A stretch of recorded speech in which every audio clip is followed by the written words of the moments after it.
Olá, estamos aqui para mais um encontro com a palavra e como é bom estarmos juntos.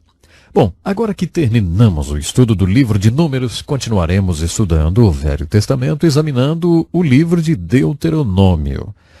A palavra Deuteronômio significa reafirmação ou repetição da lei. À medida que estudarmos esse livro, veremos que ele é mais do que uma reafirmação da lei. É a repetição da lei com aplicação. A aplicação da lei é muito importante para a segunda geração do povo de Deus. No livro de Números vimos a mensagem impressionante da morte de uma geração inteira.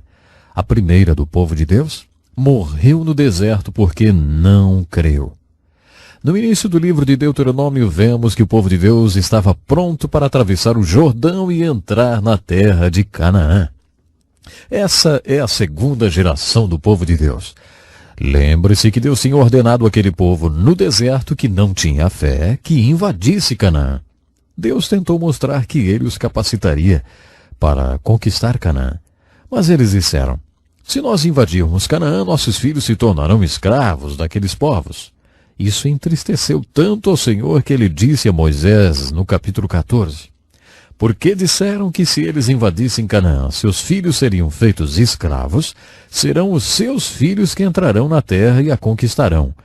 Todos que disseram isso morrerão no deserto. Portanto, essa é a segunda geração do povo de Deus, os filhos daqueles que pereceram no deserto e que agora estavam prontos para atravessar o Jordão e invadir a terra de Canaã. O livro de Deuteronômio é o registro do grande sermão de Moisés para o povo antes de atravessarem o Jordão e invadirem Canaã. Eu vou parafrasear a introdução do livro para que vocês possam entender melhor. Nesse trecho são dadas algumas descrições do livro que ajudarão você a entender sobre o que o livro trata. O texto diz: esse livro registra o discurso de Moisés ao povo de Israel, quando eles acamparam no vale de Arabá, no deserto de Moabe, a leste do rio Jordão. O discurso foi feito no dia 15 de fevereiro, 40 anos depois que o povo deixou o Monte Horebe. Devemos considerar que seriam necessários apenas 11 dias para caminhar do Monte Horebe até Cades Barneia, indo pelo caminho da montanha de Seir. O texto relembra que o povo estava marchando no deserto por 40 anos. Lembre-se que eles marchavam de maneira bem específica, em formação militar. Durante a marcha no deserto, algumas tribos localizavam-se ao norte do tabernáculo, outras ao sul, outras a leste e a oeste. É importante lembrar que a caminhada que fizeram iniciou-se em Gósen, quando deixaram o Egito, passando pelo Monte Sinai, pelo caminho de Cades Barneia, em razão dos filisteus naquela época ocuparem aquele território. Eles tinham andado em círculos por 40 anos. Finalmente acamparam a leste do rio Jordão e antes de o atravessarem e invadirem a terra de Canaã, Moisés pronunciou os importantes sermões registrados no livro de Deuteronômio. O livro de Deuteronômio, portanto, é mais do que uma repetição ou reafirmação da lei. Ele realmente é uma repetição e uma reafirmação da lei, porque é necessário reafirmar a lei. Os filhos deles tinham que ouvir a lei. Antes de invadirem a terra de Canaã, Moisés queria ter certeza, mesmo que fosse a última coisa que fizesse por aquele povo antes de morrer, que eles ouviriam a palavra de Deus que tinha entregue no Monte Sinai. Existe uma alegoria da salvação que permeia os 5 primeiros livros da Bíblia. Gênesis nos dá o início da nossa salvação e o Êxodo é uma linda ilustração da nossa salvação, da libertação da escravidão. Como já dissemos antes, a palavra libertação e salvação no Velho Testamento possuem o mesmo significado. O livro de Números é um registro impressionante de como eles deixaram a escravidão do Egito e não invadiram a terra de Canaã. Isso é o que eles poderiam e deveriam ter feito. Nós já dissemos isso várias vezes. É uma alegoria à nossa libertação do pecado e suposta entrada na vida cristã abundante. A terra prometida representa a vida cristã abundante em todas as bênçãos, poder e dons espirituais. Devemos viver tudo isso, mas muitos de nós não a vivemos. Andamos em círculos, como os israelitas no livro de Números. Seguindo um pouco mais essa alegoria, vamos supor que já fizemos a nossa peregrinação no deserto e nos demos conta do nosso erro. Queremos receber de Deus tudo o que Ele tem para nós e já estamos prestes a receber tudo isso.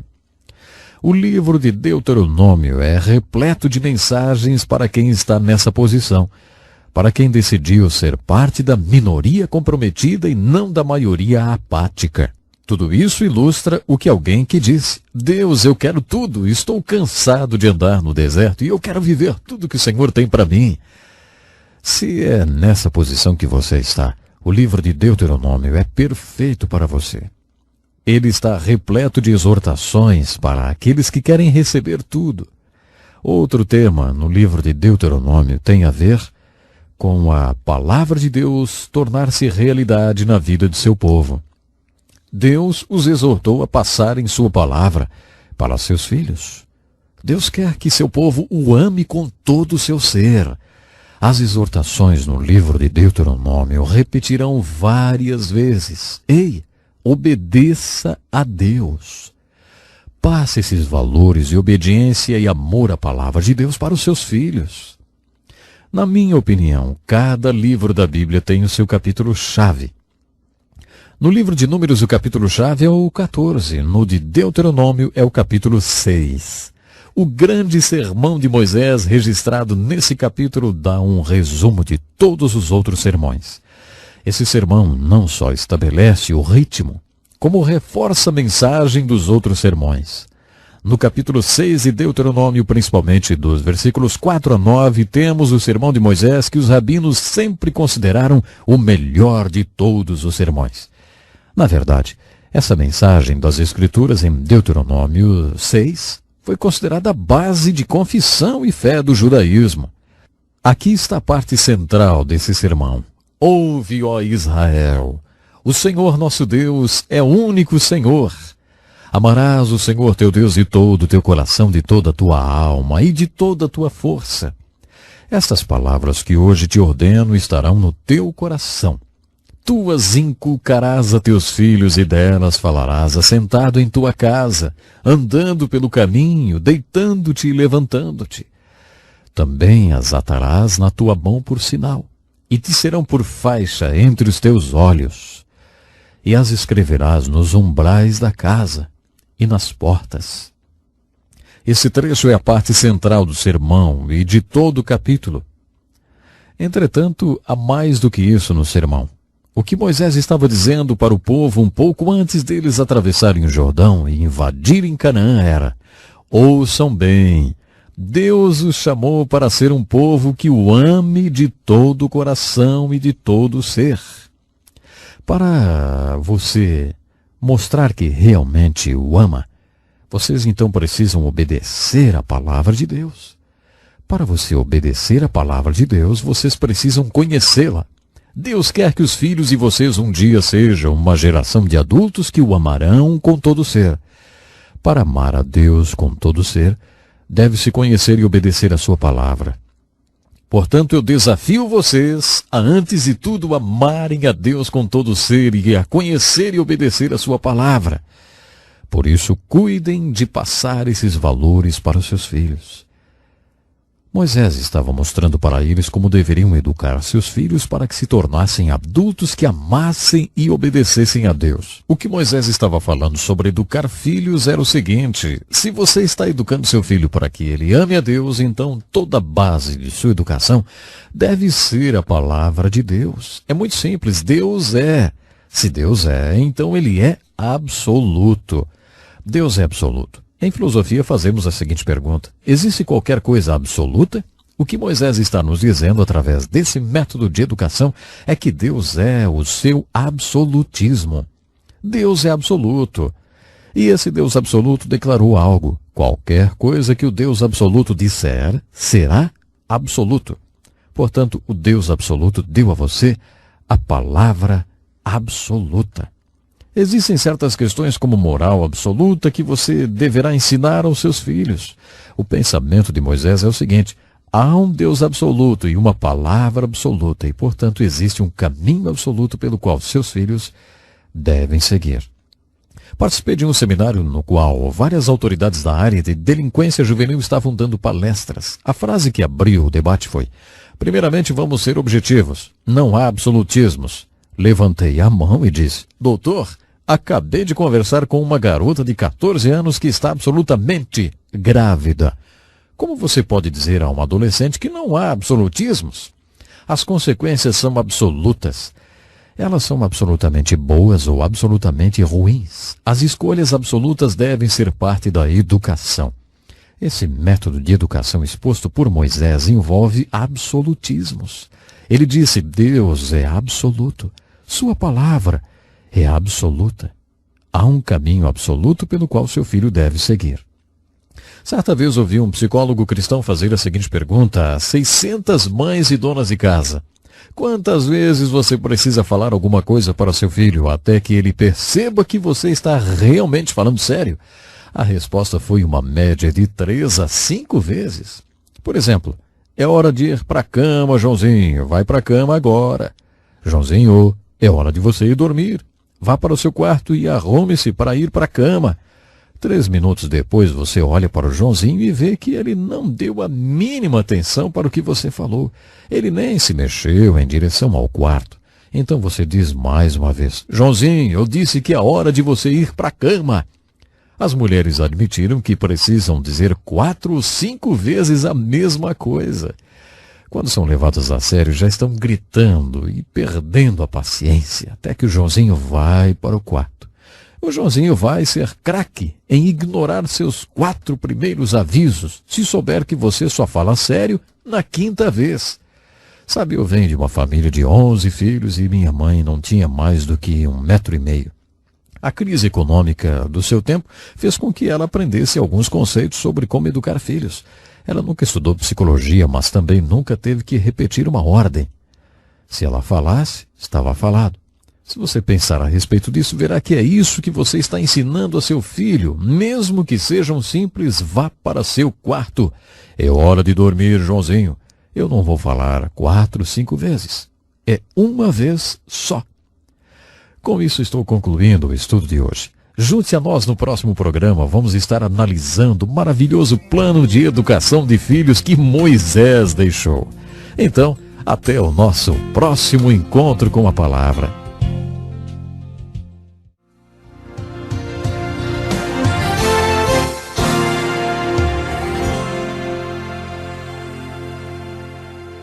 Que felicidade mais uma vez estarmos juntos para o programa Encontro com a Palavra.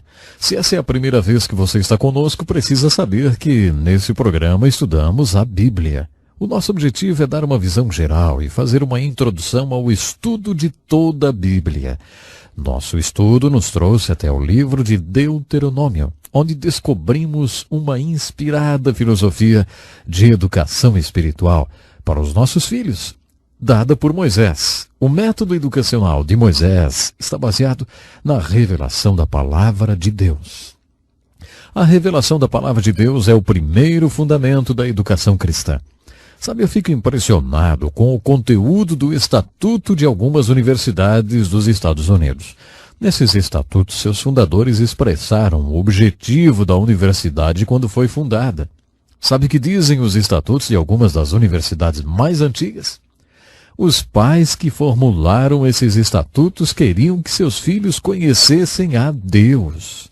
Deus é a fonte de todas as coisas. Ele é o poder que está por trás de tudo. Ele é o ser mais importante do mundo. Portanto, quero que meu filho conheça a Deus.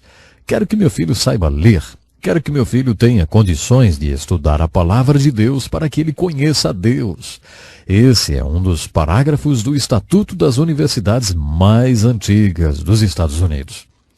É muito triste constatar que essas universidades não ensinam mais a palavra de Deus ou nada que seja absoluto.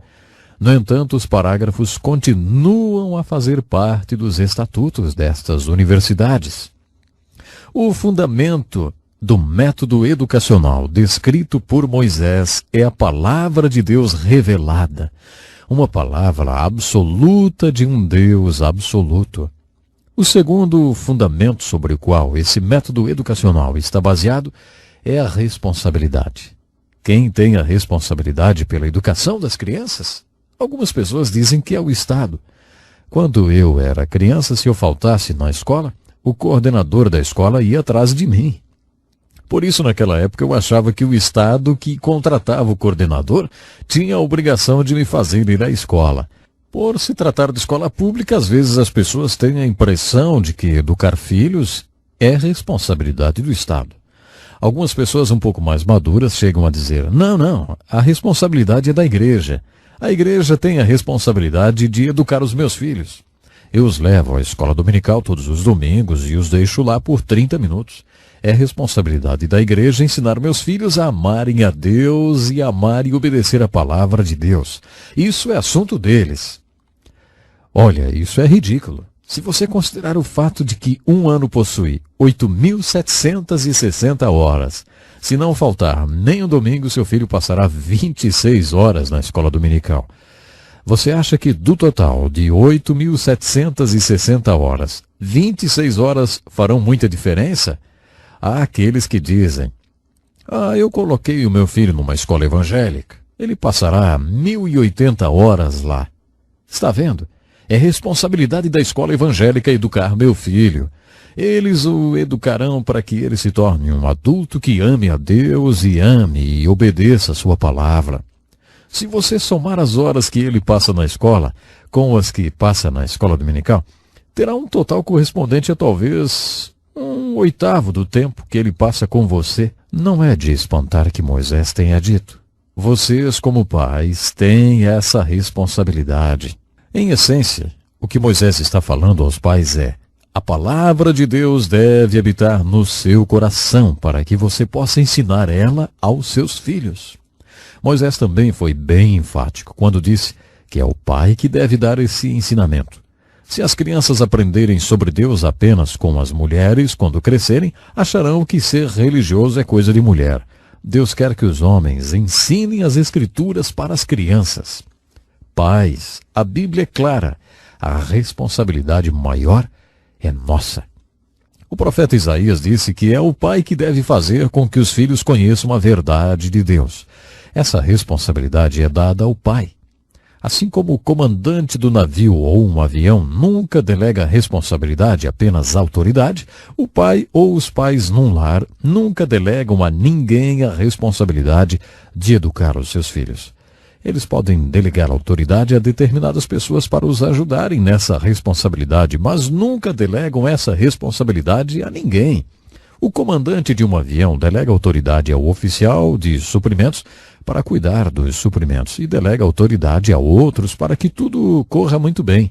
Mas se der alguma coisa errada numa dessas áreas, quem responderá ao conselho investigador será o comandante, porque ele nunca delega sua responsabilidade a ninguém, apenas a sua autoridade. Da mesma forma, os pais podem delegar autoridade à escola pública ou particular para ajudá-los na educação dos seus filhos, mas jamais poderão delegar essa responsabilidade a ninguém, porque, de acordo com Moisés, Deus a delegou aos pais.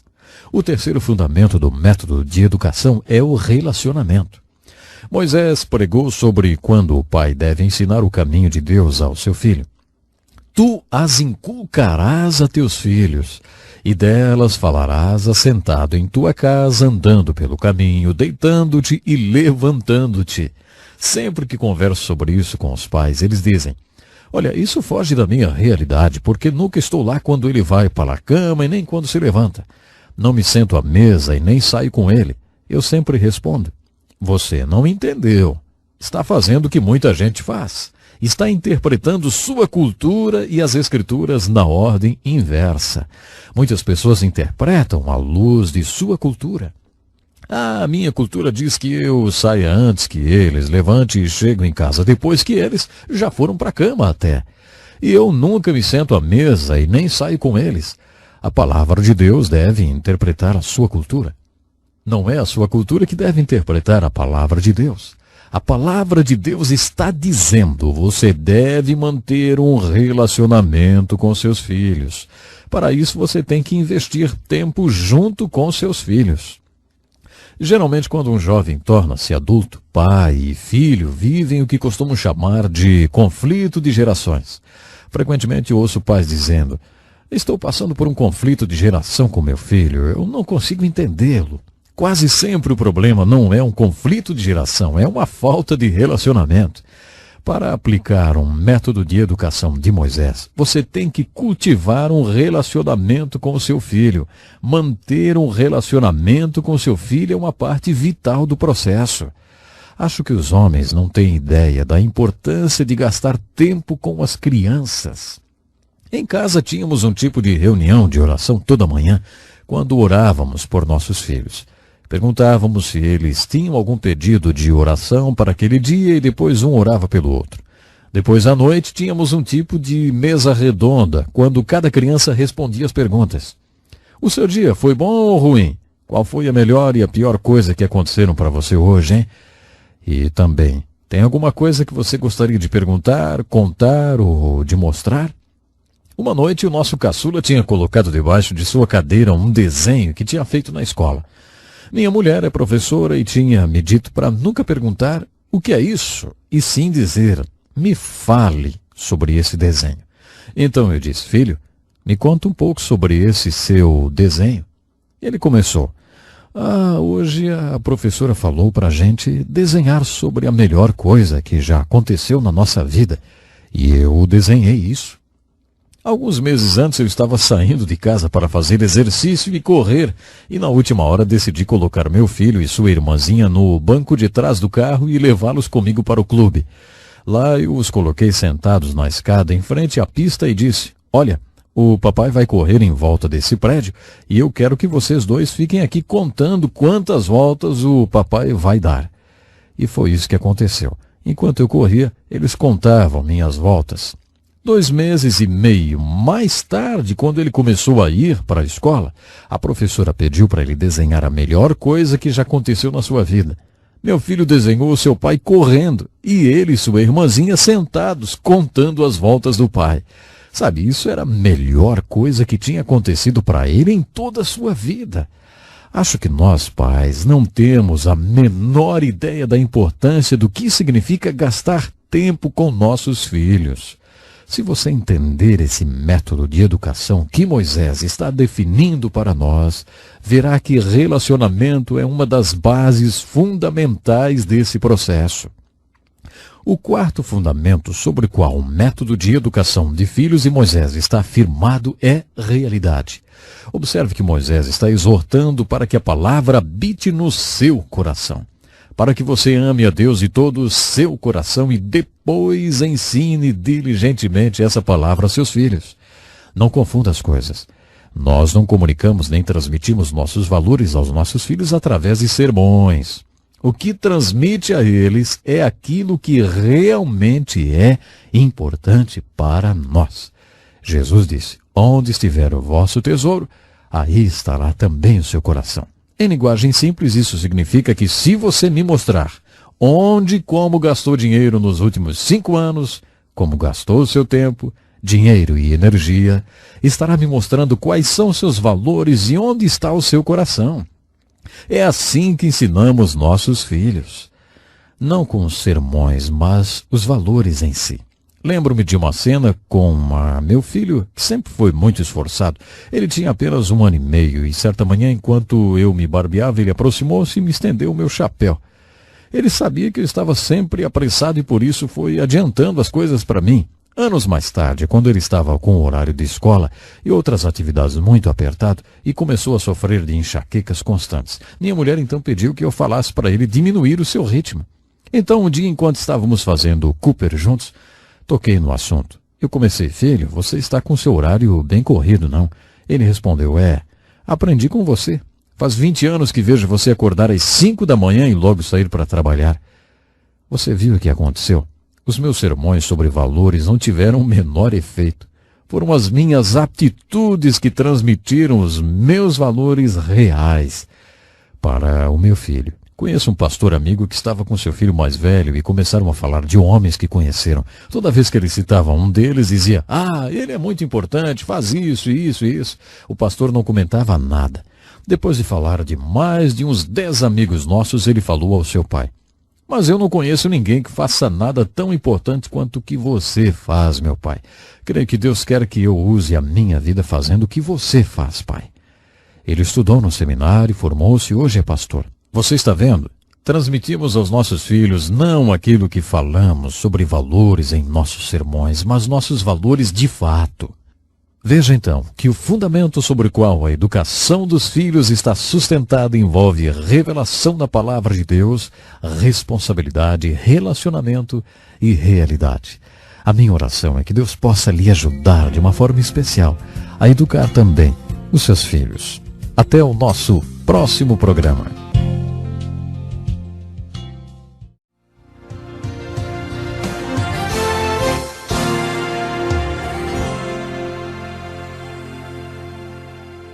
Olá, muito bem-vindo a mais um programa Encontro com a Palavra. Que alegria poder estar mais uma vez com você. Continuando o nosso estudo do Velho Testamento, examinaremos mais uma vez o livro de Deuteronômio. Como já dissemos, esse livro é uma repetição da lei de Deus dada ao seu povo por um homem de Deus, Moisés, no Monte Sinai. O nome Deuteronômio significa reafirmação ou repetição da lei. Como já vimos, o livro de Deuteronômio é mais do que uma repetição. É uma repetição com aplicação. Ele é uma declaração da lei para a segunda geração do povo de Deus. Lembra que a primeira geração morreu no deserto. Agora a segunda geração deveria ouvir essa palavra antes de entrar na terra de Canaã. A exortação do livro de Deuteronômio é para que a segunda geração do povo de Deus ensine essa palavra à terceira geração, que é seus filhos. Antes de recomeçar o estudo de Deuteronômio, deixe-me recordar as verdades encontradas alegoricamente que encontramos nos 5 primeiros livros da Bíblia. No livro de Gênesis vemos a origem da nossa salvação, a grande fonte da nossa salvação, que é o próprio Deus. Nesse livro encontramos a fonte da nossa salvação no caráter de Deus e a fonte dos nossos pecados no caráter do homem. Isso mesmo, em nós mesmos. No livro de Êxodo está representada a nossa salvação através da libertação dos filhos de Israel da terra do Egito. Essa é a figura da nossa libertação do pecado. Eles deveriam ter saído do Egito atravessando o deserto, o que levaria apenas 11 dias até chegar na terra prometida em Canaã, a terra que Deus tinha preparado para eles, a terra que é chamada de Terra Prometida. A impressionante mensagem do livro de Números é que o povo não fez isso. Eles andaram em círculos durante 40 anos. Uma geração inteira morreu no deserto, andando em círculos da falta de fé. Essa é a alegoria da salvação de muita gente. Depois de terem sido libertas do pecado, muitas pessoas, ao invés de entrarem na terra prometida da vida e das bênçãos cristãs, andam em círculos por falta de fé. O livro de Números apresenta essa alegoria da salvação com a qual muitos cristãos se identificam. O livro de Levítico nos mostrou que fomos libertos com um propósito. Fomos salvos para um propósito, e esse propósito é conhecer e adorar a Deus. O livro de Levítico revela a nós que foram libertos do Egito, ou salvos do pecado, como conhecer e adorar a Deus que nos salvou. Como dissemos na primeira parte do estudo de Deuteronômio, esse livro, na verdade, é um livro de sermões. O texto de abertura do livro, parafraseado na Bíblia, na linguagem de hoje, tem as características de um sermão. Prefiro pensar que esse livro é uma coletânea de sermões feitos por Moisés ao povo de Deus.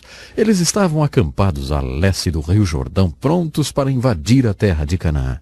O livro de Deuteronômio é um livro de grandes exortações e sermões que desafiaram o povo quando ele estava pronto para invadir Canaã e cumprir o propósito da salvação. Mais uma vez, podemos aplicar em nossa vida a alegoria da salvação do livro de Deuteronômio.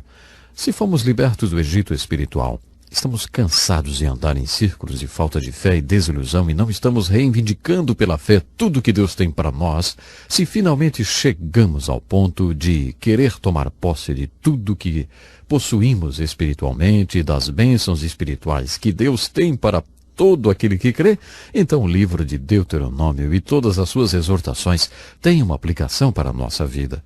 As últimas palavras de Moisés ao povo de Deus estão registradas nesse livro.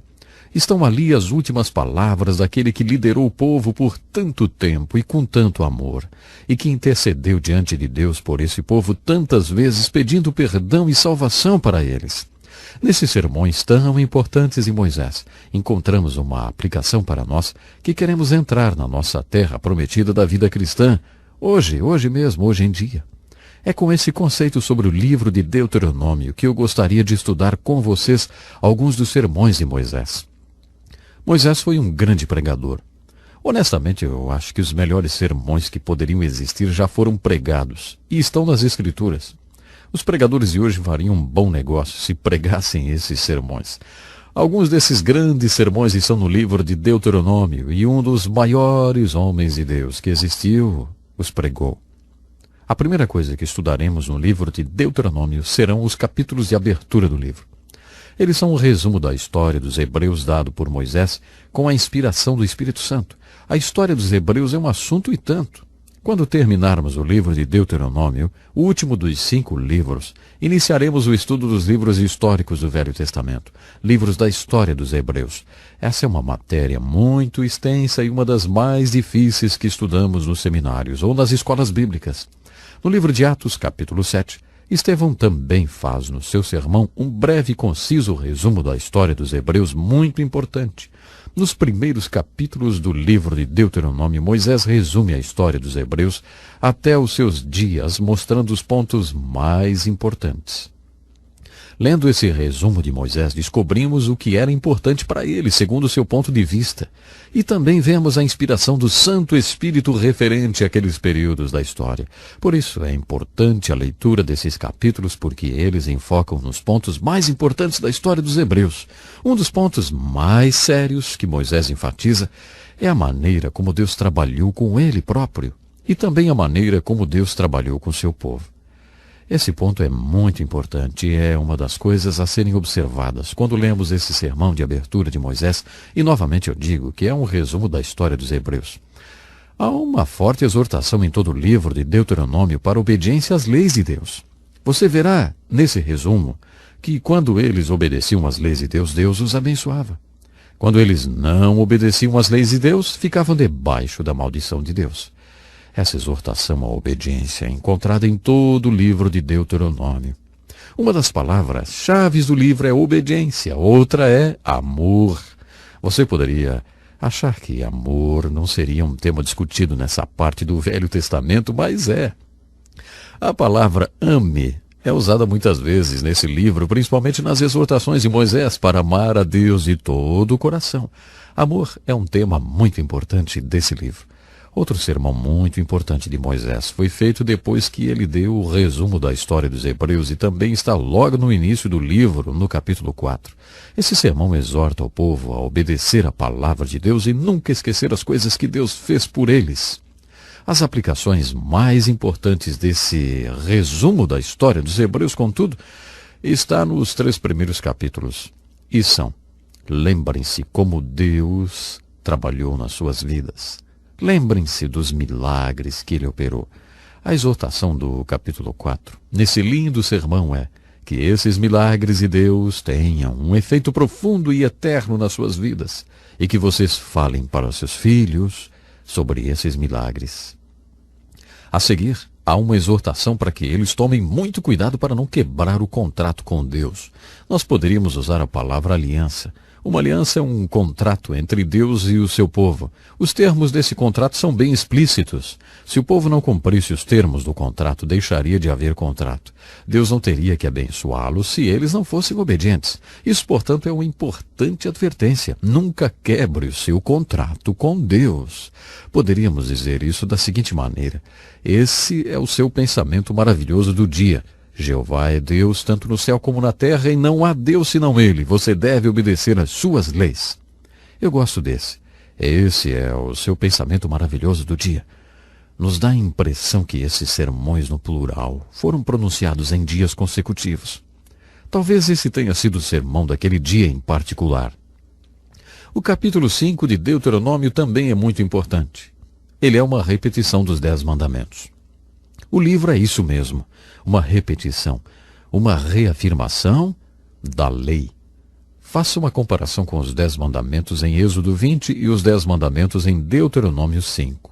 Você observará algumas aplicações em Deuteronômio, para que eles tenham o coração voltado para mim e que desejem obedecer aos meus mandamentos. Então tudo irá bem com eles e com seus filhos e todas as gerações. Essa é uma exortação muito importante que Moisés fez ao povo em Deuteronômio. Vocês devem obedecer todos os mandamentos do Senhor seu Deus, seguir todas as suas instruções detalhadamente, andar em seus caminhos e aí vocês terão vida longa e próspera. Essa é a grande mensagem do livro de Deuteronômio. Você deve andar em todo o caminho do Senhor e fazer tudo de acordo com a vontade de Deus para a sua vida. Essa é a chave para as bênçãos de Deus, a obediência. O capítulo 6 é considerado pelos judeus como uma confissão básica de fé. É o sermão mais importante de Moisés. Bom, em Deuteronômio, esse sermão é chamado de Shema pelos rabinos hebreus. Shema em hebraico quer dizer ouvir. E é assim que eles denominam esse importante sermão de Moisés. Essa importante exortação inicia-se com as palavras: Ouve, ó Israel. Ele é considerado pelos rabinos como o sermão mais importante que Moisés escreveu. Observamos que o propósito de Moisés era exortar a segunda geração do povo de Deus e passar para a terceira e para seus filhos os valores da palavra de Deus. Isto está bem explícito. Vimos isso em detalhes em nosso estudo anterior. Descobrimos nesse sermão de Moisés a base para a educação cristã dos nossos filhos. Ele constitui-se em um método de educação baseado na revelação, na palavra de Deus. Vimos isso no estudo anterior também. Esse método está baseado no fato de que a responsabilidade pela educação dos filhos foi dada por Deus aos pais e também está baseado no fato de que, para ensiná-los, os pais devem ter um relacionamento com seus filhos.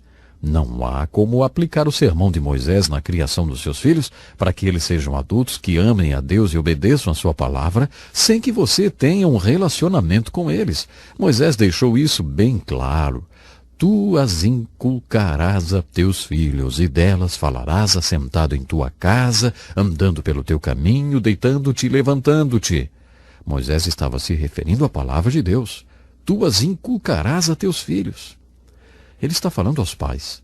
Também dissemos em nosso estudo anterior que se uma criança for criada sempre ouvindo sobre religião através de uma mulher, ela se tornará um adulto que acha que religião é coisa de mulher e de criança. Sempre que ouviu sobre esse assunto foi de uma mulher. O pai nunca conversou sobre isso com essa criança. Sabe, isso não pode ser assim. Talvez a parte mais importante desse método educacional seja o quarto fundamento sobre o qual ele está firmado: realidade. O que os filhos mais precisam é de um exemplo.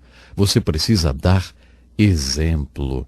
O propósito desse método educacional é produzir adultos que vão amar a Deus e obedecer a Deus para sempre.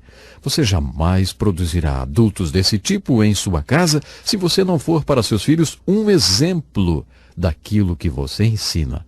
O exemplo, não esqueça, é uma grande mensagem. Isso é um ponto muito importante do método de educação. Que pena, o nosso tempo hoje já se foi, mas eu quero lhe fazer um convite. Junte-se a nós no próximo encontro, quando mergulharemos nos maiores sermões já pregados por um dos maiores homens de Deus que já existiu. Estamos nos referindo a Moisés. Não perca então, no próximo programa. Até lá.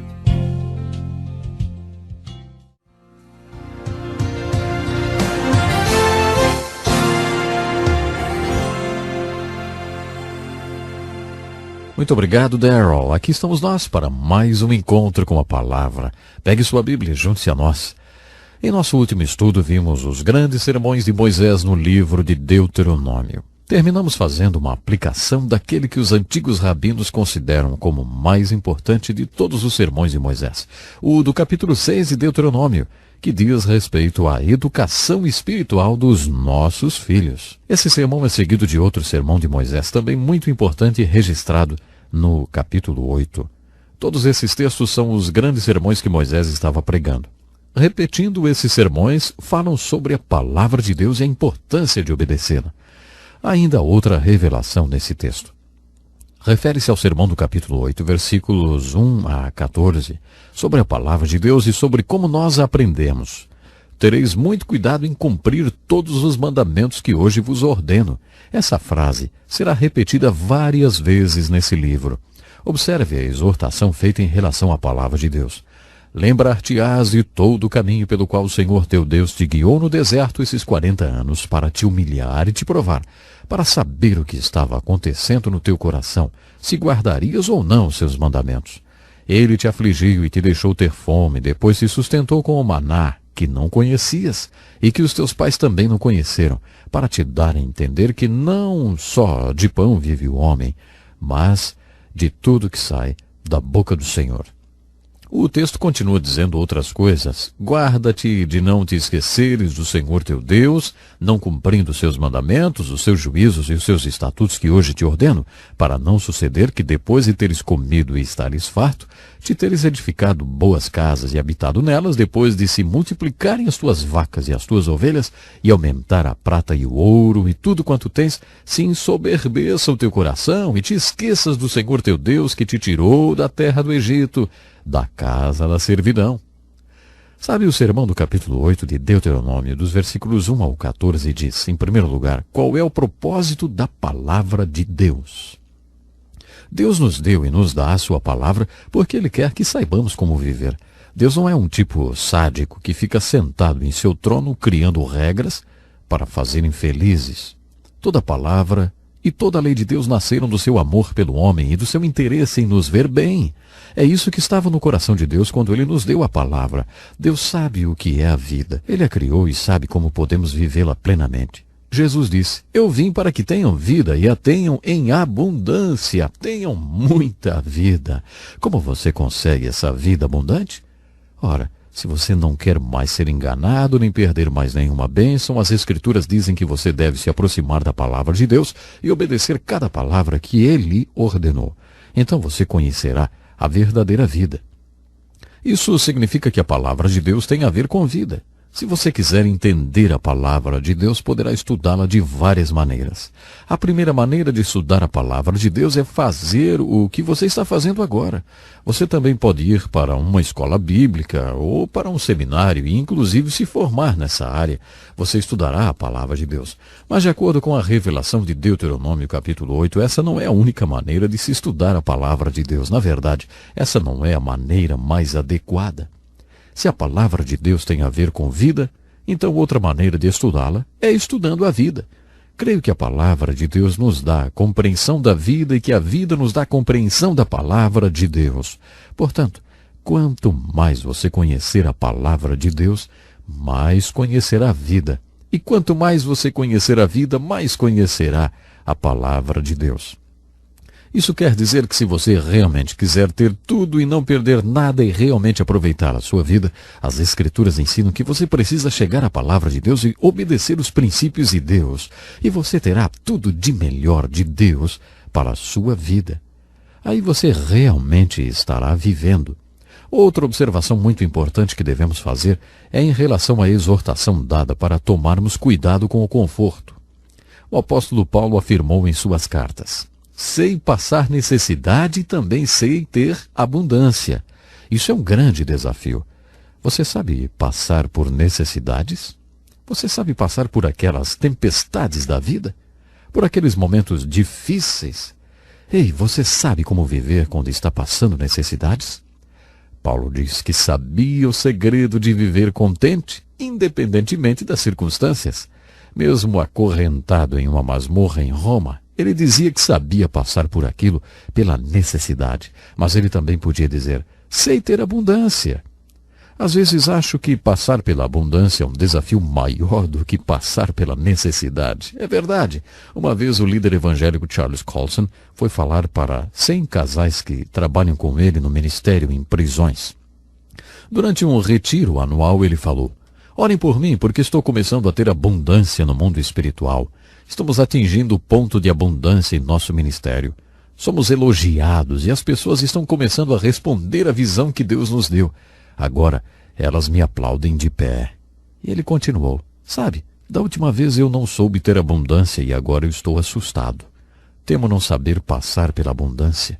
Orem por mim, para que Deus me conserve humilde e para que eu saiba passar pela abundância. Charles Colson foi sincero. Você nunca achou que ter abundância poderia ser um problema, não é? Bom, esse tema faz parte da exortação sobre a palavra de Deus. Moisés disse ao povo: como vocês aprenderam a palavra de Deus? Foi durante as dificuldades da provação, quando vocês estavam comendo o banquete de consequências resultantes da desobediência à palavra de Deus. Foi assim que vocês viram que a palavra de Deus é a chave para a vida. Agora, Moisés continuou, quando as dificuldades acabarem, nunca se esqueçam do que vocês aprenderam quando estavam passando pela provação. Quando vocês estiverem em abundância, não se esqueçam que é tempo de vigiar. Aquele, pois, que pensa estar em pé, cuide, para que não caia. Kenneth Scott Latourette, historiador da igreja, fez uma observação interessante. Se a Igreja de Jesus Cristo fizer sua obra e evangelizar o mundo de hoje nesses tempos de prosperidade em que vivemos, será a primeira vez na história que isso acontecerá. O povo de Deus não faz sua obra quando está próspero ou vivendo bem. A tendência é que eles se tornem apáticos e apóstatas quando estão prósperos. Parece que o povo de Deus só faz a obra quando passa por dificuldades. A igreja nasceu no meio da hostilidade do Império Romano. Nos 3 primeiros séculos da igreja houve 3 grandes ondas de perseguição. Mas a igreja nunca foi tão fértil, nem tão forte e nem tão viva como naquele tempo de perseguição. Acho que precisamos nos lembrar disso e também do desafio que Moisés e Paulo lançaram de sabermos passar tanto pela abundância como pela necessidade. E quando você estiver passando pela abundância, não se esqueça de Deus. Observe quantas vezes os profetas e apóstolos disseram: lembre-se, lembre-se, nunca se esqueça de Deus quando tiver abundância. No livro de Deuteronômio, encontramos um sermão melhor que o outro. Depois desse sermão que acabamos de ver, segue-se outro sermão sobre a graça de Deus. Moisés disse ao povo: quando o Senhor fizer vocês entrarem na terra prometida e vocês tiverem conquistado o inimigo, quando o Senhor fizer isso por vocês, não digam para vocês mesmos que o Senhor fez isso porque vocês são bons. Não, Moisés continuou, não é porque vocês são bons, mas é por causa da impiedade das outras nações que ele está fazendo isso. Não é porque vocês são um povo bom e justo. Vou dizer mais uma vez. Ele está fazendo isso por causa da impiedade dos outros povos e por causa da promessa que fez aos seus antes de Abraão, Isaque e Jacó. Vou dizer outra vez. E essa era a 4ª vez. Acho que ele queria ter certeza que o povo tinha entendido. Jeová, seu Deus, não está dando essa terra boa porque vocês são bons. Porque, na verdade, vocês não são bons. Vocês são um povo ímpio e teimoso. Vocês não acham sutil? É sutil a maneira como ele coloca isso. Nas Escrituras há um conceito muito bonito, o da graça de Deus. Graça de Deus significa um favor ou bênção de Deus, mesmo que se apresente na força e no poder de Deus. Não me importa de que forma a graça de Deus é apresentada, é o favor e a bênção de Deus que vem sobre nós. Não porque somos bons ou por causa do nosso mérito, ou por causa do que conquistamos. Jamais podemos nos esquecer disso. Quando pensamos que já aprendemos tudo, percebemos que ainda falta aprender mais. Portanto, graça é um favor imerecido de Deus. Nós não merecíamos esse favor. Mas Deus teve graça e tem graça. Uma vez, em um sábado à noite, perdi a paciência totalmente. Eu era pastor de uma igreja grande. Um dos meus filhos já deveria ter chegado e já eram 2 da manhã. Eu tive que sair atrás dele para buscá-lo. Fiquei muito bravo e perdi totalmente a paciência. Você não acha que isso acontece com pastores, não é? Pois é. Mas aconteceu comigo às 2 da manhã. Algumas horas mais tarde, às 11 da manhã, eu estava em frente a uma grande congregação. Sentei no púlpito e falei para Deus: sinto muito por tudo isso que aconteceu, Senhor. Mas hoje o Senhor não vai poder operar através da minha vida. Hoje o Senhor não vai poder fazer nada comigo. Eu estraguei tudo e por isso o Senhor não vai operar. Bom, o texto bíblico daquela manhã foi especialmente importante para mim. Era o texto em que Jesus ensinou a parábola do fariseu e do publicano. Eu nunca tinha percebido que ele tinha ensinado a parábola para aqueles que se achavam justos. Nunca tinha observado isso antes. Enquanto eu li aquele texto de maneira responsiva com a igreja, foi como o Senhor estivesse me falando. Você confia em sua própria justiça. Por isso acha que na semana passada e na anterior eu podia operar, porque você tinha passado bem aqueles dias. Agora que você teve um dia ruim, perdeu a paciência e tal, acha que eu não posso trabalhar, não é? Pastor, você não entende nada da minha graça. Era isso que Deus estava falando para mim. Então eu continuei e preguei do mesmo jeito. Eu quase não podia acreditar. A unção do Espírito Santo foi derramada poderosamente naquele dia. Talvez você ainda não tenha aprendido isso. Esse trecho diz, não é porque você é bom, mas porque Deus é bom. Ele ama e abençoa você. Ele é um Deus que possui graça. É isso que significa a palavra graça. E é essa a incrível exortação do capítulo 9 de Deuteronômio. Agora que você compreendeu esse conceito de graça, procure observá-lo em toda a Escritura, porque a sua salvação é explicada no Novo Testamento baseada nesse conceito. No conceito da graça. E é muito importante você pensar seriamente sobre isso. A graça de Deus tem tido espaço para atuar na sua vida constantemente? Bom, chegamos ao final do nosso programa. O tempo hoje já se foi. Programe-se para estar conosco na próxima oportunidade, quando vamos continuar a estudar os melhores sermões do melhor homem de Deus. Escreva para nós, enfim, entre em contato conosco e, sem dúvida, Deus tem algo especial para você através da sua imensa graça. Até o próximo programa.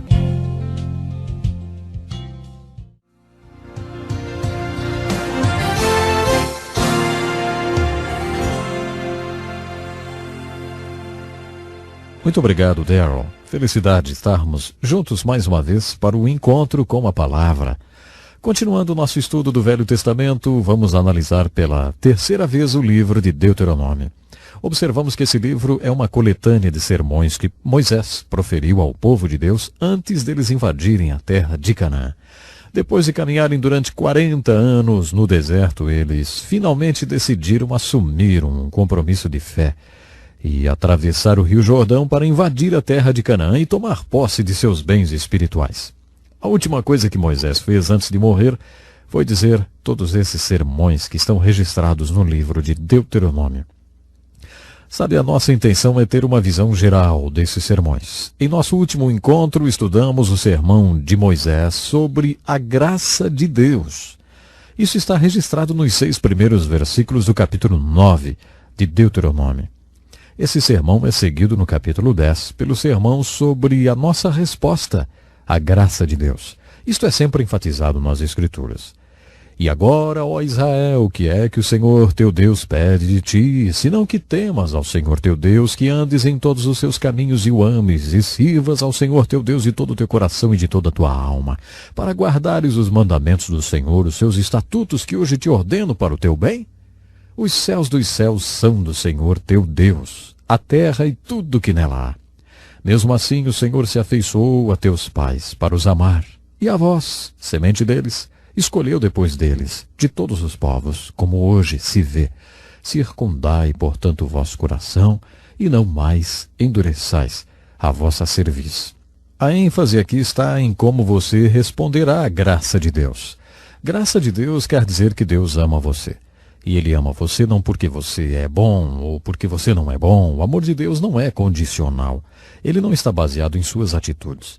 Você pode afirmar, Deus me ama, não importa o que eu faça. Se você ama as pessoas com o amor de Deus, então você pode dizer que as ama, não importa o que elas façam.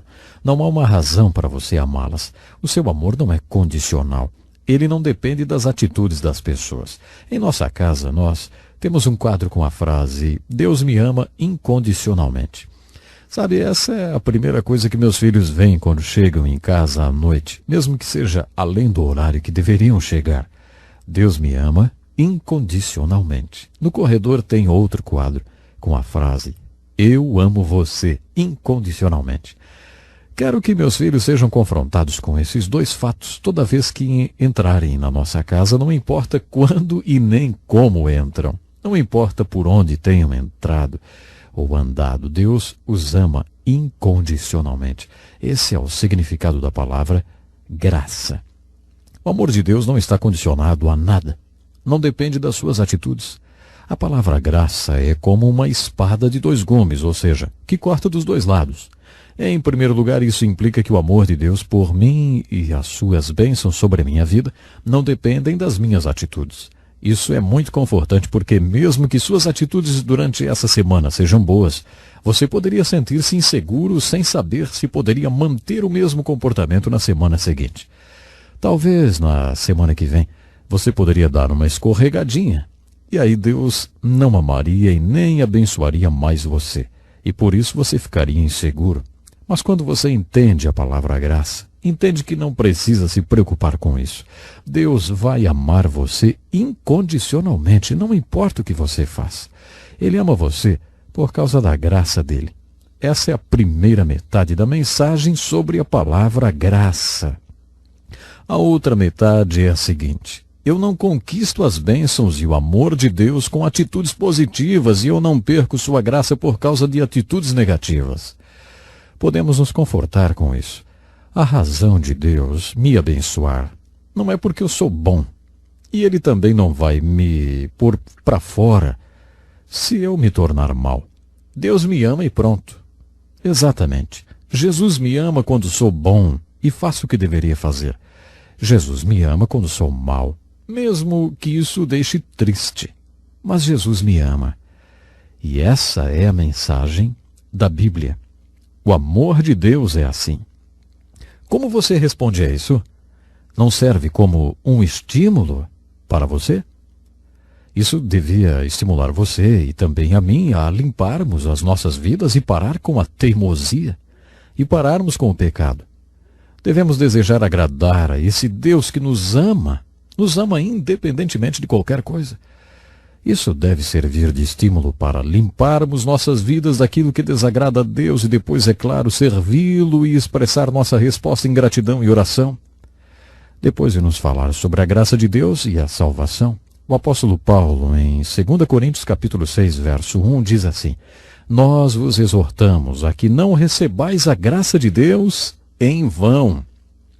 Nos 10 mandamentos dados através de Moisés, Deus demonstra ser um Deus que tem um objetivo, propósito e ordem para o que faz.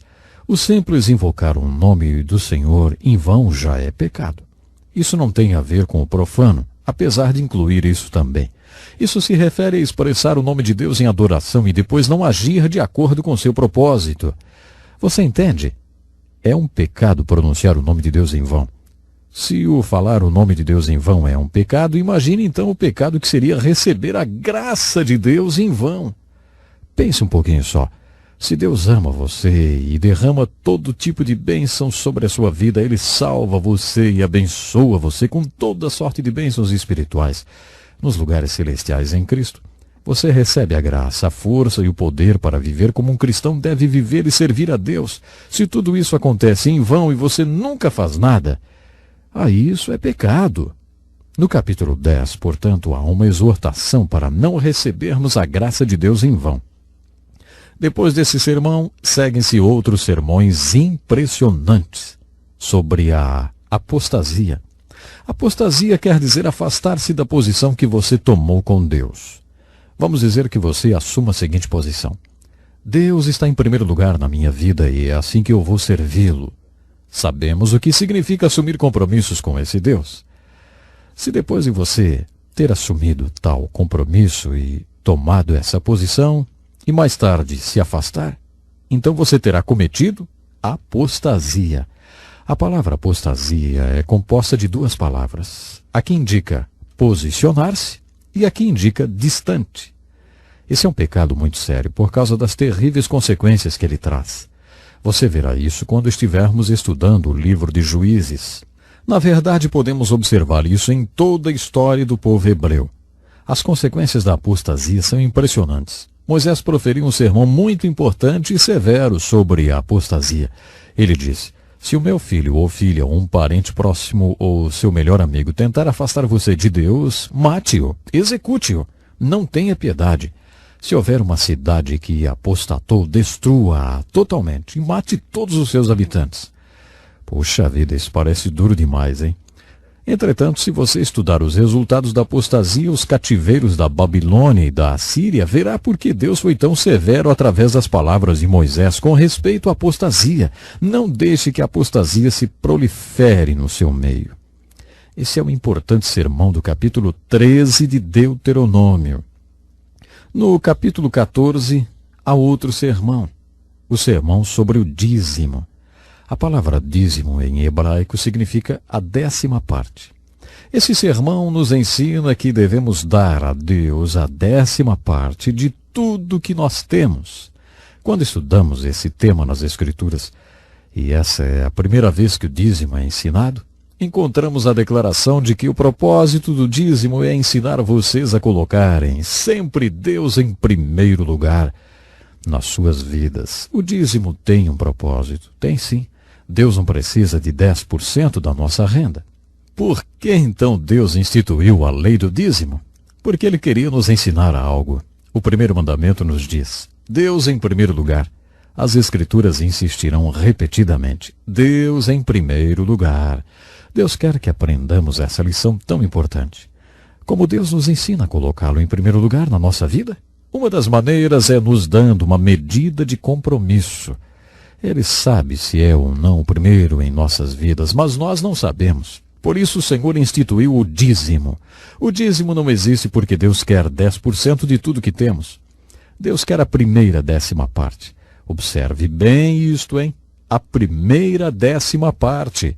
Quando o povo entrou na terra de Canaã, a primeira cidade que conquistaram foi Jericó. Todo o espólio de Jericó foi dedicado a Deus, porque essa foi a primeira cidade que eles conquistaram. Deus quer a primeira parte de tudo que você ganha. Ele quer a primeira 10ª parte, não apenas uma 10ª parte. Além disso, o Velho Testamento nos ensina que o povo também deu ofertas. Além do dízimo, eles também deram ofertas. O dízimo era de Deus. Se eles gastassem o dízimo, estariam roubando a Deus. Isso mesmo. Além do dízimo, eles deram ofertas e sacrifícios. Davi nos deu a definição de um sacrifício. Ele falou assim: não oferecerei a Deus um sacrifício que não me custe nada. Um homem rico pode dar a sua primeira 10ª parte, o seu dízimo, e nem perceber isso. Ele pode dar suas ofertas e nem sentir a perda, mas dar uma oferta de sacrifício torna todos iguais. O tamanho de sua riqueza é relativo. O sacrifício quer dizer que custou alguma coisa para você. O mesmo se aplica a todos que ofertam. Quanto você precisa dar para que isso doa em você? Até que custe alguma coisa? Se você for muito rico, talvez tenha que dar muito mais até que sua oferta seja chamada de sacrifício. Já percebeu? Talvez você dê o dízimo e também dê ofertas e nem sente isso, nem faz falta no seu bolso. Olha, isso não é sacrifício, hein? No Novo Testamento temos uma palavra que vai além. É a palavra mordomia. Essa era a palavra preferida de Jesus. Você sabe o que significa mordomia? Mordomia significa que tudo pertence a Deus. Quando sou um mordomo, não dou 10% como Jacó fez quando deixou sua casa e teve sua primeira conversa com Deus. Quando entendo o conceito de mordomia, entendo que tudo pertence a Deus e então o assunto passa a ser fidelidade e administração. Um dia estarei diante de Deus e Ele dirá: tudo era meu, o que você fez com tudo que eu deixei para você administrar? Agora eu quero que você preste contas da sua mordomia. Todos nós ouviremos essas palavras assim que passarmos para outra dimensão. Então não esqueça, prezado ouvinte, Deus precisa sempre estar ocupando o primeiro lugar em nossas vidas. É uma pena, mas o nosso tempo hoje já acabou. Eu gostaria que você continuasse lendo o livro de Deuteronômio e pedindo a Deus que Ele venha abrir seus olhos para você entender e aplicar essas verdades para a sua vida. Até o nosso próximo encontro, então.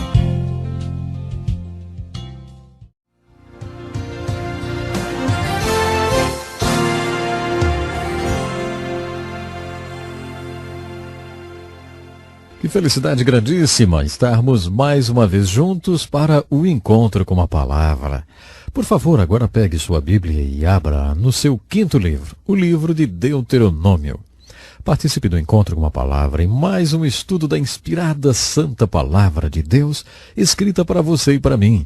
O livro de Deuteronômio é uma coleção de sermões pregados por Moisés. Já vimos juntos vários deles em nossos estudos anteriores e hoje estudaremos mais sobre os importantes sermões de Moisés.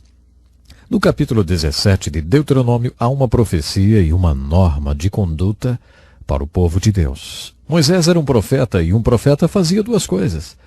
Ele profetizava e pregava a palavra de Deus. Algumas vezes ele fazia essas duas coisas juntas. Na maioria das vezes ele não exercia o papel de profeta, fazendo previsões. Ele apenas pregava a palavra de Deus. Mas às vezes ele profetizava e pregava a palavra de Deus. No capítulo 17 ele fez as duas coisas.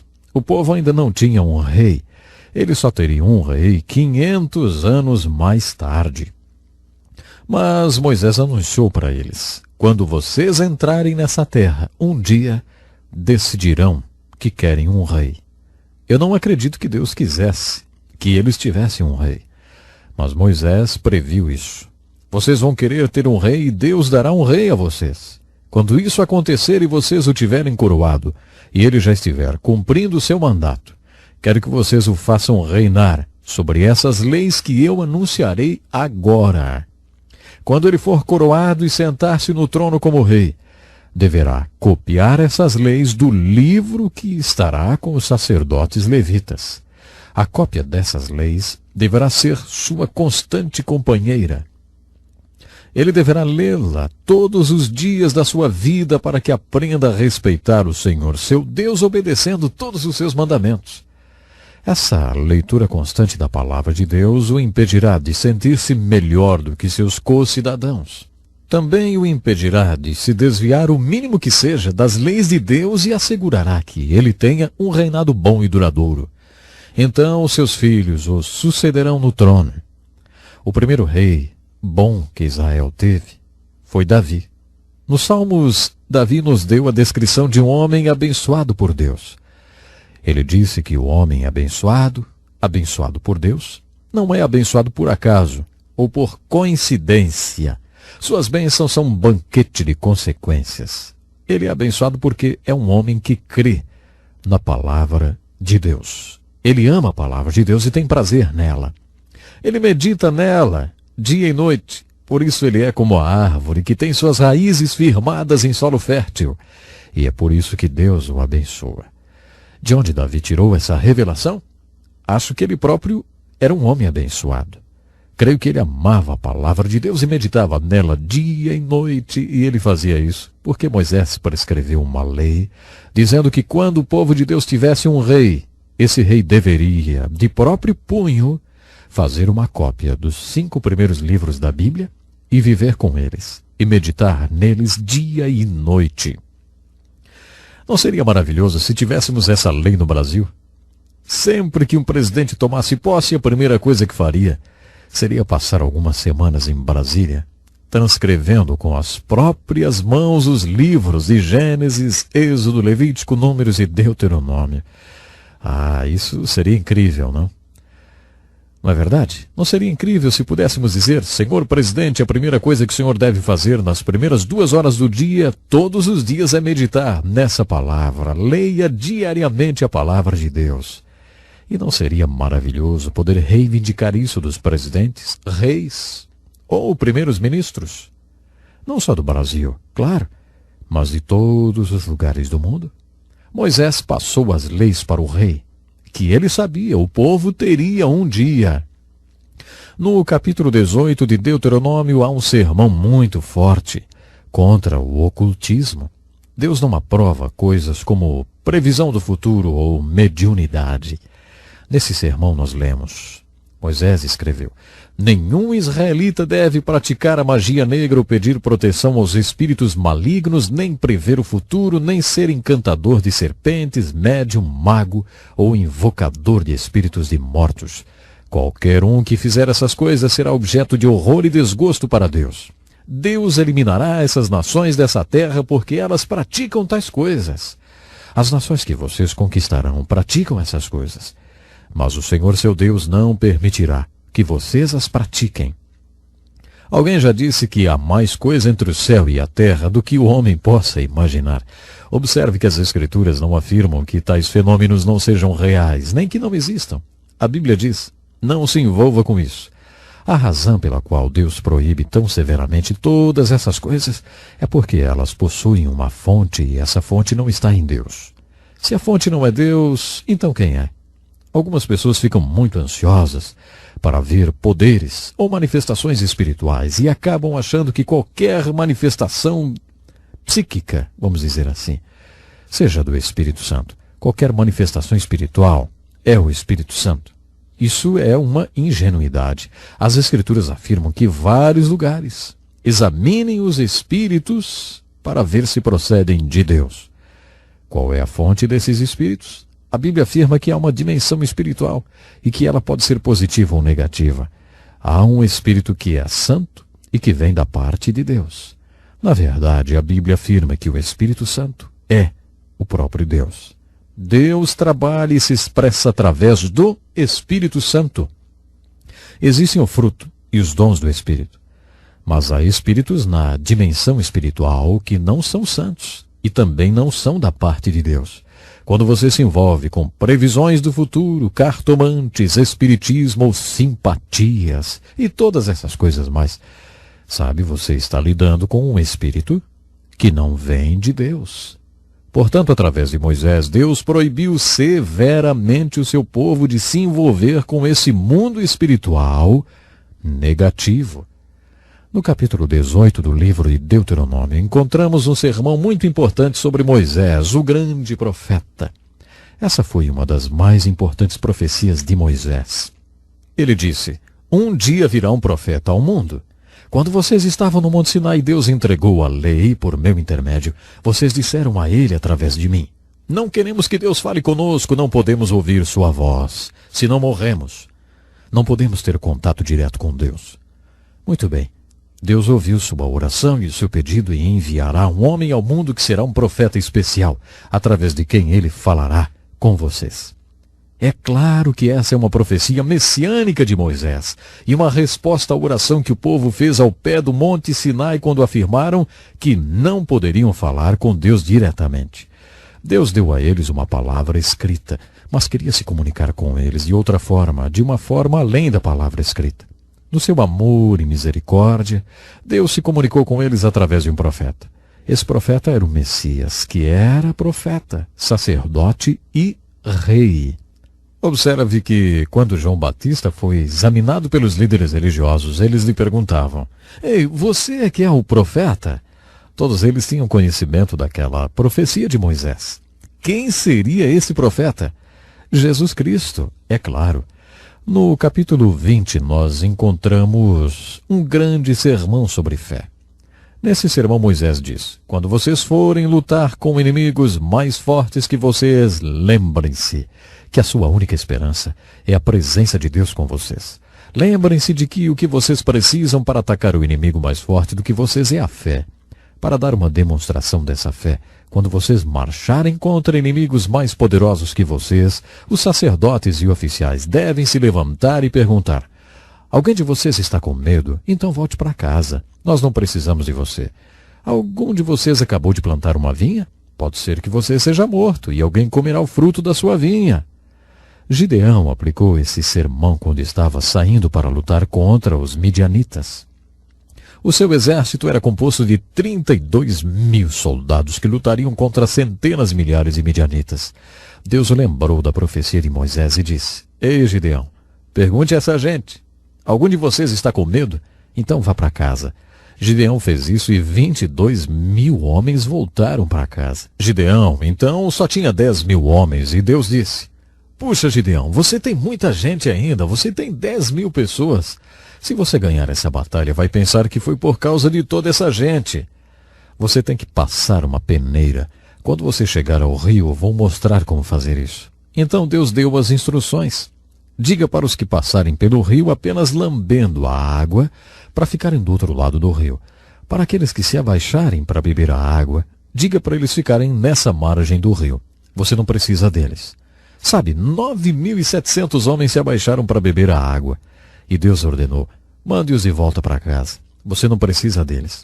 Tudo o que você precisa são os 300 homens que apenas lamberam a água. 300 homens era menos do que 1% daquilo que Gideão tinha no início. A estratégia de Deus era mais ou menos essa. O número de soldados que Gideão tinha não era importante, nem a habilidade e o talento deles como guerreiros.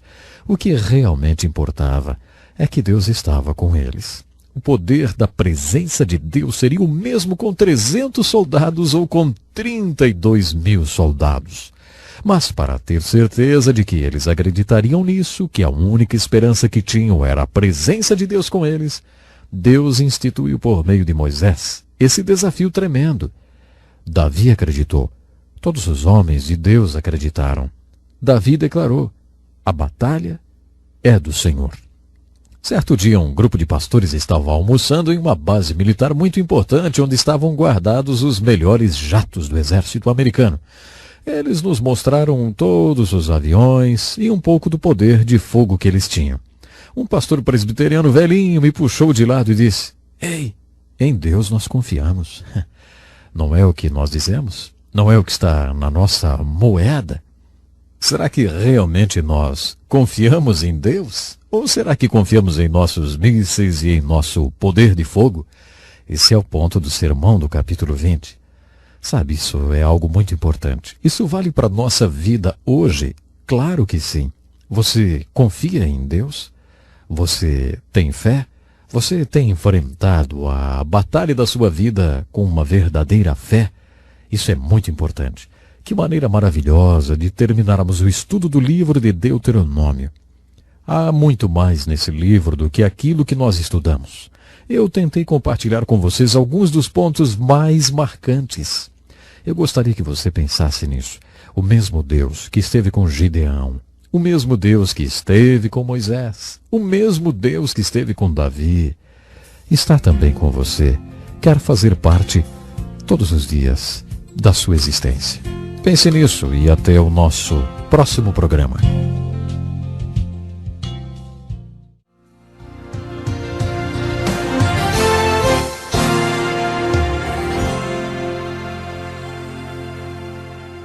Olá, que felicidade maravilhosa, hein? Estarmos mais uma vez juntos para estudarmos a Palavra de Deus. Já concluímos a primeira parte do estudo dos 5 primeiros livros da Bíblia, conhecidos como livros da lei. Esses livros são chamados de livros da lei porque contêm a declaração da lei. Eles contêm a lei de Deus, ou o que também chamamos de a lei de Moisés. Em certo sentido, esses livros não são apenas livros da lei, mas também livros históricos. Existe uma narrativa histórica em alguns desses livros da Bíblia. Os próximos 12 livros do Velho Testamento são todos livros históricos. Portanto, em certo sentido, podemos dizer que os primeiros 17 livros da Bíblia são todos livros históricos. Depois de concluirmos que os 17 primeiros livros do Velho Testamento falam da história do povo hebreu, podemos fazer as seguintes perguntas. Por que devemos estudar tanta história? Por que devemos estudar tanta história dos hebreus? Afinal de contas, por que temos que estudar história e ainda a história dessa naçãozinha, a nação de Israel? Por que 17 livros inspirados por Deus são livros sobre a história dos hebreus? Há várias respostas para essas perguntas. Uma delas já foi mencionada várias vezes. Essas coisas aconteceram e foram escritas como advertência para nós que vivemos o fim dos tempos. O apóstolo Paulo fez essa afirmação na primeira carta aos Coríntios, capítulo 10, versículo 11. Muitos acreditam que, apesar de estar no Novo Testamento, esse versículo é um versículo-chave para o Velho Testamento, especialmente para sua narrativa histórica. Todas essas coisas aconteceram com eles. Eles são história, não são apenas mitos ou folclore. Essas coisas aconteceram ao povo de Israel. Além disso, essas coisas contêm alegorias, ou seja, são lições, são tipos, como às vezes são chamadas, ou são exemplos e advertências para nós. Portanto, lemos a história dos hebreus procurando exemplos. Quando o povo hebreu obedeceu a palavra de Deus e aplicou as exortações de Moisés, Deus os abençoou e eles se tornaram exemplos.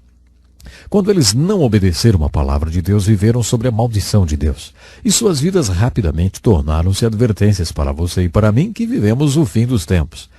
Essa é uma das razões pelas quais estudamos a história dos hebreus.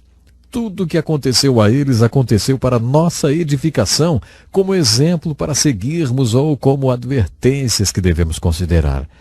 Outra razão pela qual a Bíblia dedique tanto espaço à história dos hebreus é porque eles são o povo escolhido de Deus por meio do qual todas as nações da terra são abençoadas, como a vinda do Messias. Exatamente. A vinda do Messias serviu para abençoar todas as nações da terra. Quando Deus decidiu vir a esse mundo e tornar-se homem, ele não se tornou um homem branco ou preto, vermelho ou amarelo. Ele criou uma nação especial, com o propósito único de vir a esse mundo. Quando ele comissionou Abraão para ser o pai desse povo, ele disse: "Em ti serão benditas todas as nações da terra." A história do povo hebreu é tão importante porque foi através dele que o Messias veio. Além disso, foi através dessa nação especial que a palavra de Deus chegou até nós. Paulo destacou isso em suas epístolas no Novo Testamento. O povo hebreu é especial, não só porque o Messias veio através dele e através do Messias a nossa salvação e redenção vieram, mas também porque através desse povo escolhido recebemos os oráculos de Deus, ou a palavra do próprio Deus. É uma história especialíssima. A outra razão para a história dos hebreus ser tão importante: o último capítulo ainda não foi escrito. Por isso, tenha paciência comigo.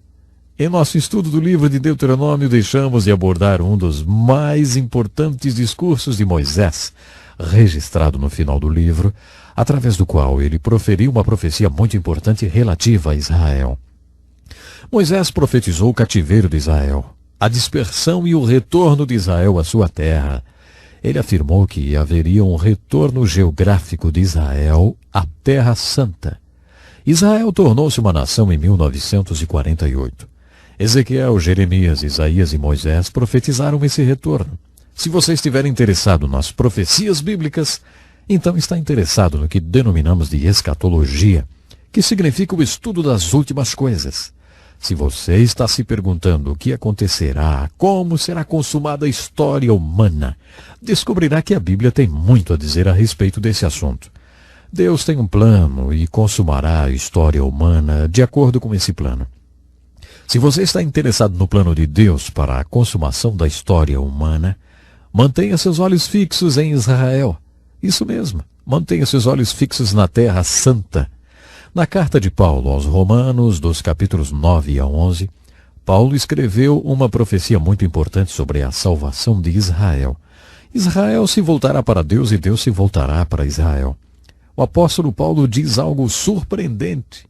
Para punir Israel por ter rejeitado o Messias, Deus permitiu que os gentios, os não-judeus, fossem salvos.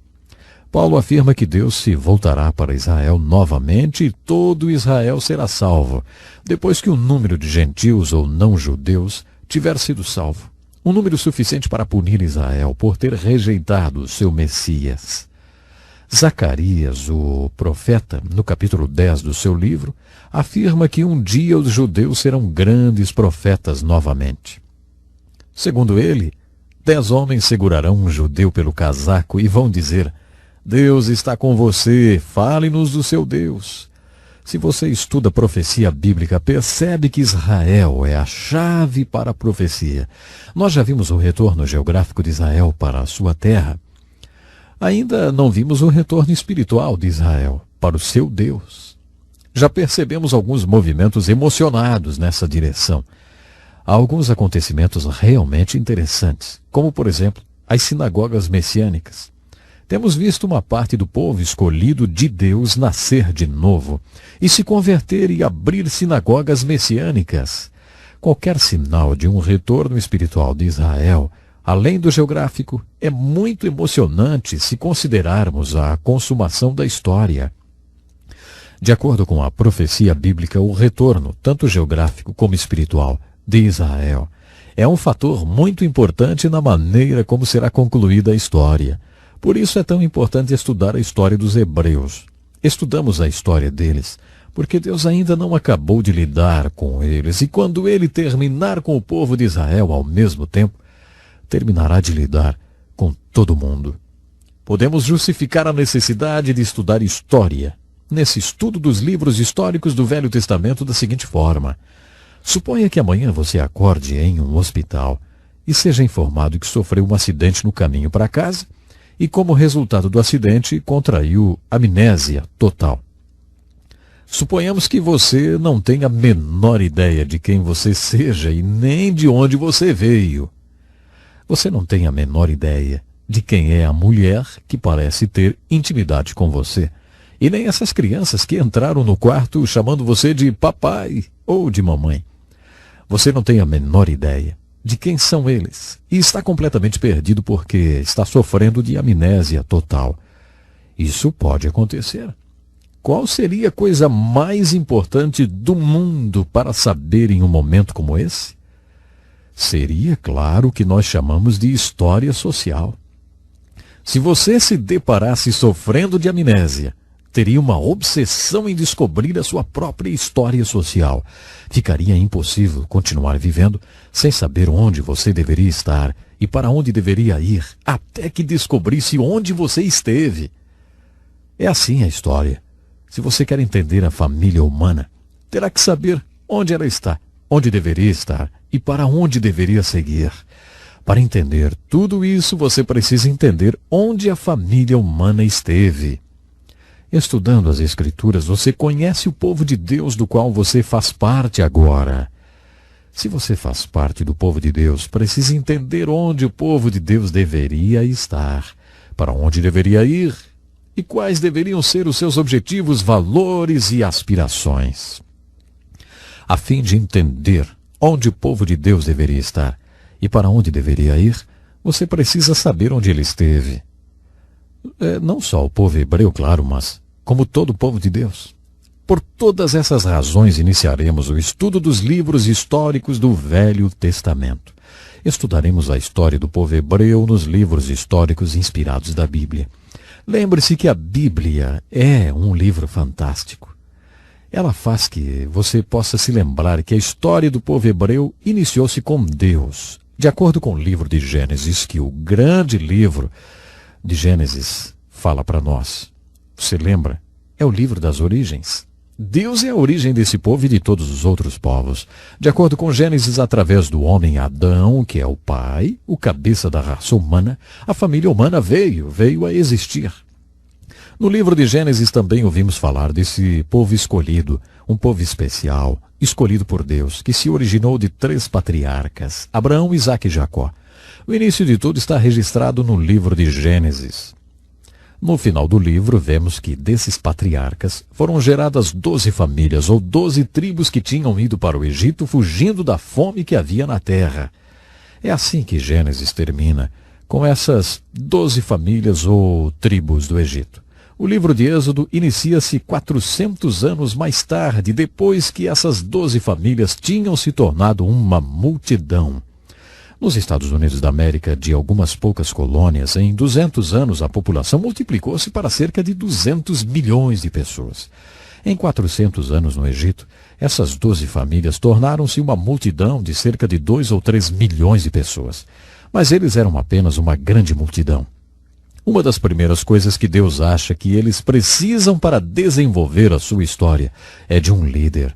Moisés, portanto, foi chamado e comissionado para ser o líder dessa multidão. Nos livros da lei, vimos que Moisés não poderia liderar esse povo se não houvesse uma estrutura através da qual ele pudesse governá-lo. Moisés escalou o Monte Sinai umas 4 vezes e passou 40 dias e 40 noites jejuando e orando na montanha. Em resposta às suas orações, Deus deu a Moisés a lei de Deus, os 5 primeiros livros da Bíblia.